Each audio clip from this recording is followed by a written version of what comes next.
Welcome back to another top 7 list. I'm going to do tight ends this time. And I think I have some spicy takes here. I did my top 25 weapons rankings with Kyle on the podcast, so you're going to get a little bit of overlap there, but I wanted to just isolate tight ends, and I just like doing these lists. Always a good way to get a discussion going. That's the whole point of this. So without further ado, let's get into the list. I guess the one honorable mention I had Rob Gronkowski as an honorable mention. Did not put him on the list. I just feel like he's not quite what he once was.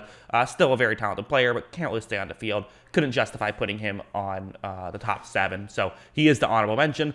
Let's get into the list, starting with number 7. Detroit Lions former 8th overall pick TJ Hockenson makes the list at number 7. Would have been higher last year, actually, after his 3rd year. What the numbers you're looking at are the first number. So obviously 7 is he ranked 7th. And then to the right of his name, 15 is he was the 15th ranked tight end in football last year, according to Pro Football Focus. And 16, he had the 16th most receiving yards in the NFL last season. So, not his best year last year. He had a better year 2 years ago, and that's kind of why I'm still putting him on this list.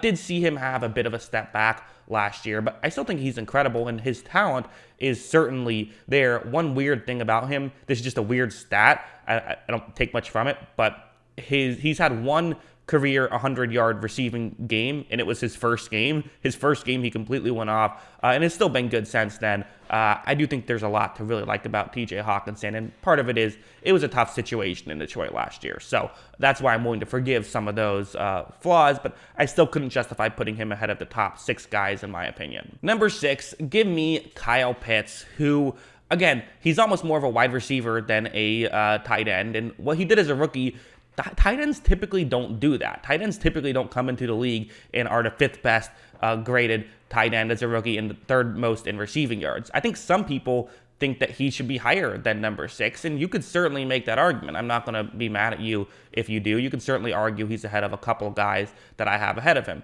I ducked him a little bit. His blocking still needs work. It does. Now, I'm okay with that. I'd rather have a Kyle Pitts than a guy who's great at blocking, but maybe not the great receiver. Give me the great receiver. I think that matters more. And the reality is you can get a good blocking tight end a lot easier than you can get a good receiving tight end. So I don't knock that against him too much. Did have me drop it a little bit. And also we have still only seen, smaller sample size with Pitts than some other guys. So love Kyle Pitts' game. He belongs on this list easily. Number 5. This one might be like a hot take for some people, but it really shouldn't be. Dallas Goedert, who I feel like a lot of people with Goedert kind of viewed him as like, okay, he was this guy who was good with the Eagles, but was, the number 2 tight end option. And he was the number 2 tight end option because they had Zach Ertz for all those years. But once they've kind of he was good as a number 2. And once they've given him okay, you're the tight end 1, he's looked fantastic and clearly probably should have been the tight end 1 earlier. Pro Football Focus had him tied for the 2nd best tight end in football. He had the 5th most receiving yards last year. So him being at 5 here, some people might be a little surprised by that. He's certainly not the name that TJ Hockenson or Kyle Pitts or Rob Gronkowski are. But in my opinion, I've watched every snap that all these guys took last year. And I just think that there's so much this guy does well. And the advanced numbers back it up. The box score stats back it up. I'm going to put Dallas Goedert at 5 here. Number 4, give me Darren Waller, who some people might have lower, potentially, if you, again, depends on how much you care about blocking, which blocking obviously matters. Another guy who isn't known for his blocking. PFF graded him as the 12th best tight end last year. He had the 11th most receiving yards, but again, was also banged up for a part of the year last year. His receiving game is fantastic, and he was, one thing that I do take into account is situation around you. He was, at times, the Raiders' offense, just period, especially when, Ruggs, left the team. Then Darren Waller really had to do a lot, and I think with the addition of Devontae Adams, Waller can be a 2nd or even a 3rd option sometimes. If Renfro's being the 2nd option, that could really help him out a lot. And we could see will we see him get more targets? Probably not. But could we see him with a better overall season, getting less attention? I could absolutely see that. Love Darren Waller's game. He's certainly someone who can, really puts a lot of pressure on opposing defenses. Number 3, I'm going with a guy that some people will be a little upset is only number 3, which is crazy because if you're a top 3 tight end, regardless, you should feel pretty good about that. But Listen, love George Kittle. I think George Kittle is incredible, and he is the prototypical, like, anything you want a tight end to do, he can do. He was PFF's second highest graded tight end last year. He was fourth in receiving yards. The only thing that, like, I was really close between him and number 2. The only reason why I decided to go with number 2 a little bit higher is because I do feel like Kittle is in a situation where he can succeed. He is in the Shanahan scheme, which he can thrive in. But, the flip side of it is, like, yeah, sure, the Shanahan scheme kind of is built perfectly for him to succeed in. But the flip side is, well, he's built perfectly for the Shanahan scheme. Like, he works in that scheme so well as well. And football is a scheme-dependent sport at the end of the day. So I don't know how fair it is to knock it against him too much. George Kittle is obviously incredible. He's, one of the best tight ends in football and a complete game changer. And you saw how much he meant to that 49ers offense when he wasn't on the field. It did not look anywhere near as good. So he's absolutely a star player. He could be number 1, and I wouldn't fault you for it. But number 2, I'm going with Mark Andrews. I don't care. I know that this is the hot take. When I said it on the podcast, people were saying, what are you talking about? Mark Andrews is not ahead of George Kittle. Number 3, fine, but no way is he better than George Kittle. And George Kittle's awesome.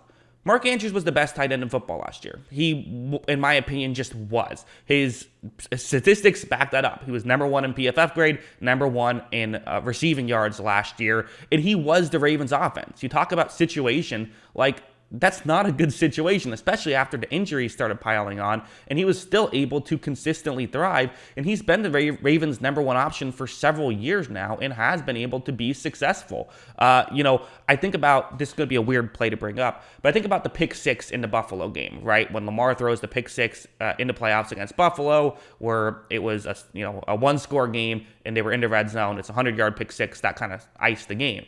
The reason why Lamar made that throw is because legitimately the best play the Ravens had that year was just throw it to Mark Andrews against, whoever's over the middle and hope it works out, because they had such little else going on, and then it turned into a pick 6 that play. But, like, it kind of goes to show how valuable he is to that team, that they were willing to make that play in that situation because it was their best passing play. Mark Andrews, again, trust me, Mark Andrews is fantastic. I've watched every snap this guy has played, and he's always to me, when you watch Ravens film, obviously Lamar is going to be the biggest guy you notice, but the second most common player you're going to notice is always going to be Mark Andrews. He's, one of the best in the league, so I'm going to pound the table for him. I believe he's number 2.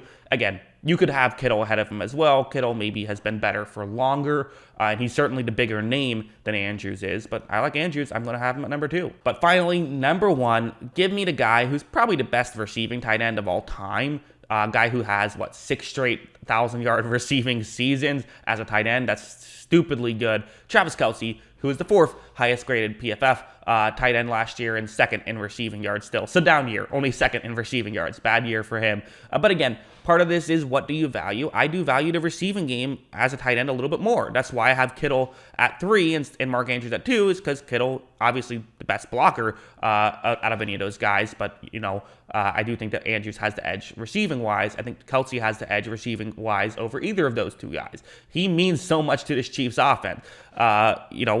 We talk about, the Chiefs had some struggles last year. They still had the best offense in football in terms of points per drive. And Kelce was obviously a huge part of that, as Mahomes didn't have his best season. Tyreek Hill didn't have his best season. Kelce still had a classic Travis Kelce season. It's funny because you feel like he had a down year. He was still 2nd in receiving yards and 4th in PFF grade at that position. Kind of shows what he can do. And he is someone who, you think about that Chargers overtime winner where he just catches the ball and just goes off and scores a touchdown. That is absolutely something he is capable of doing. And without Tyreek Hill, I legit still think he will be able to have success and be a good player regardless. I think Kelce is incredible, and he's my number 1 tight end. So that's what I think. Let me know in the comments. Why am I stupid? I know the Mark Andrews one is going to be a hot take, but I'll stand by it.